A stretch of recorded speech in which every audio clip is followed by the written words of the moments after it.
নমস্কার বন্ধুরা, জয়াস স্পিরিচুয়ালে আজ আমি আপনাদেরকে শোনাব পৃথ্বীরাজ সেন বর্ণিত বিষ্ণু পুরাণের দ্বিতীয় অধ্যায়, অর্থাৎ দেবরাজের অহংকারের ফল। শ্রবণ করুন। দুর্বাসা ঋষি ভীষণ রাগী। যখন তখন যাকে তাকে অভিশাপ দিয়ে বসতেন, তাই সকলেই তাকে সমীহ করে চলত।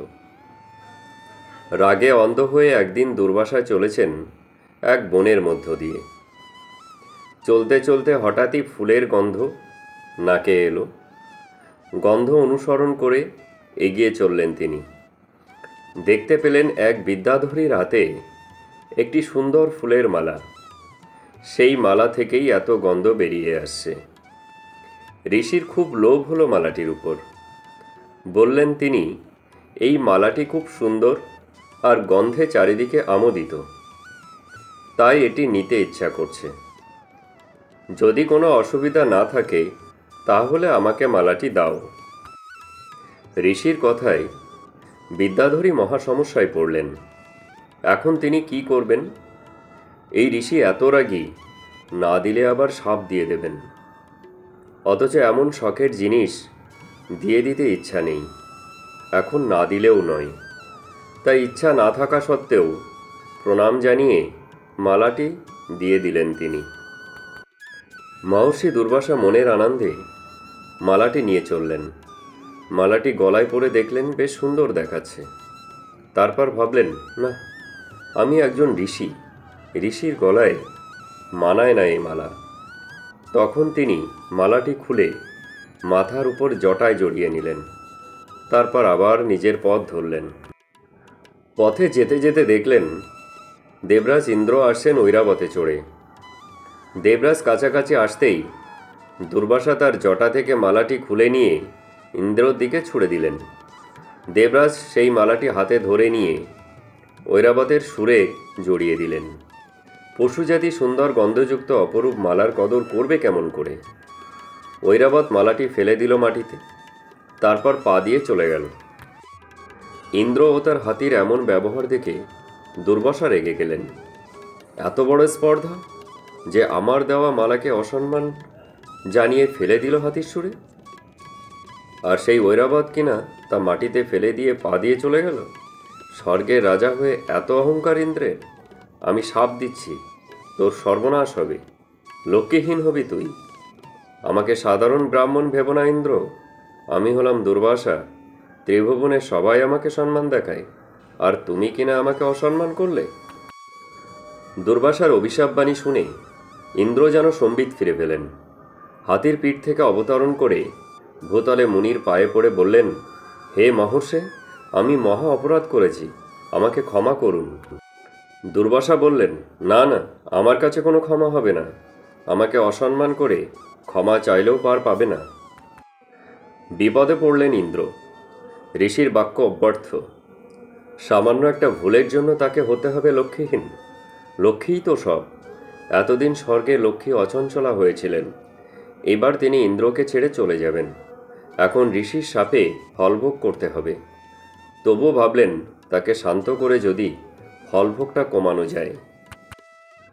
তাই হাত জোড় করে নতজানু হয়ে কাতর কণ্ঠে বললেন, হে ঋষিবর, এবারের মতো আমাকে মার্জনা করুন। এমন ভুল আমি আর কখনোই করব না। এই আমি আপনার পায়ে ধরে ক্ষমা চাইছি। এভাবে কাতর কণ্ঠে ইন্দ্র বললেও দুর্বাসা মুনির ক্রোধ কিন্তু এক বিন্দুও কমল না, বরং আরও বেড়ে গেল। তিনি বললেন, এ তোমার ভুল। এ তো স্বর্গের সিংহাসন পাওয়ার অহংকার। অহংকারী লোকের কাছে লক্ষ্মী থাকবে কেমন করে? কোনো মার্জনা পাবে না আমার কাছে। তখন দেবরাজ ভাবলেন, এই রাগী মুনির রাগ দমন করা সম্ভব নয়, বেশি জোর করলে আরও বিপদ বাড়বে। তাই কথা না বাড়িয়ে দুঃখিত মনে ফিরে গেলেন স্বর্গে। স্বর্গ এখন লক্ষ্মীহীন। স্বর্গের সব সৌন্দর্য ঐশ্বর্য নষ্ট হয়েছে। মণিমাণিক্য খচিত প্রাসাদগুলিও শ্রীহীন হয়েছে। নন্দন কাননে আর সুন্দর সুন্দর ফুল ফোটে না, সব যেন ঝরে পড়ে যাচ্ছে। প্রাসাদগুলো যেন প্রেতের বাড়ি। সকল দেবতারা শ্রীহীন, মনে কারো আনন্দ নেই। শুধু স্বর্গ নয়, পৃথিবীতেও তার প্রভাব পড়েছে। অসৎ পথে লিপ্ত হয়েছে মানুষজন।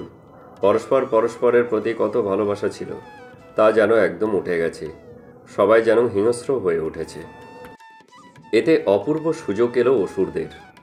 স্বর্গ এখন আর লক্ষ্মী নেই, দেবতাদের আর শক্তি নেই। এমন সুযোগের সদ্ব্যবহার করাই উচিত। অস্ত্রশস্ত্র নিয়ে দানবরা স্বর্গ আক্রমণ করতে চলল। না, যুদ্ধ হলো না। দেবতারা বুঝতেই পেরেছেন এই যুদ্ধে তাদের পরাজয় অবশ্যম্ভাবী। কাজেই অযথা বলক্ষয় করে কী লাভ, তাই পালিয়ে বাঁচলেন। কিন্তু দেবতারা যাবেন কোথায়? অগ্নিকে সঙ্গে নিয়ে দেবতারা চললেন ব্রহ্মলোকে ব্রহ্মার সঙ্গে দেখা করতে। সেখানে গিয়ে ব্রহ্মাকে সব কথা বললেন। ব্রহ্মা সব কথা শুনে বললেন, মুনির অভিশাপ খণ্ডন করার সাধ্য কারণ নেই। তবে লক্ষ্মীকে আবার পেতে হলে এ বিষয়ে স্বয়ং বিষ্ণুর পরামর্শ নেওয়াই ভালো। এই সব কথা বলে ব্রহ্মা সকল দেবতাকে নিয়ে চললেন ক্ষীরোদসাগরে, যেখানে বিষ্ণু অনন্ত শয্যায় শুয়ে আছেন। সেখানে উপস্থিত হয়ে তারা শ্রী বিষ্ণুর বহু স্তব স্তুতি করলেন। তাতে নিদ্রা ভেঙে গেল নারায়ণের। শুকনো মুখ কেন দেবতাগণ? কি বিপদ উপস্থিত হয়েছে সবিস্তারে আমাকে বলুন। দেবতারা শ্রীবিষ্ণুকে আদ্যপ্রান্ত সকল কথাই বললেন। লক্ষ্মী ছাড়া হয়েছি আমরা সবাই, কিভাবে স্বর্গে লক্ষ্মীকে পুনঃপ্রতিষ্ঠিত করতে পারব বলুন। শ্রী বিষ্ণু বললেন, লক্ষ্মীকে লাভ করতে হলে বহু কষ্ট করতে হবে দেবগণ। কেবল আপনাদের শক্তিতে তা সম্ভব হবে না, ওষুধদেরও সাহায্য নিতে হবে। আপনারা এখন বলহীন, এই ক্ষীরোদসাগর মন্থন করতে হবে। কাজেই আপনারা এখন ওষুধদের কাছে গিয়ে অমৃতের লোভ দেখিয়ে তাদের রাজি করান সাগর মন্থন করতে।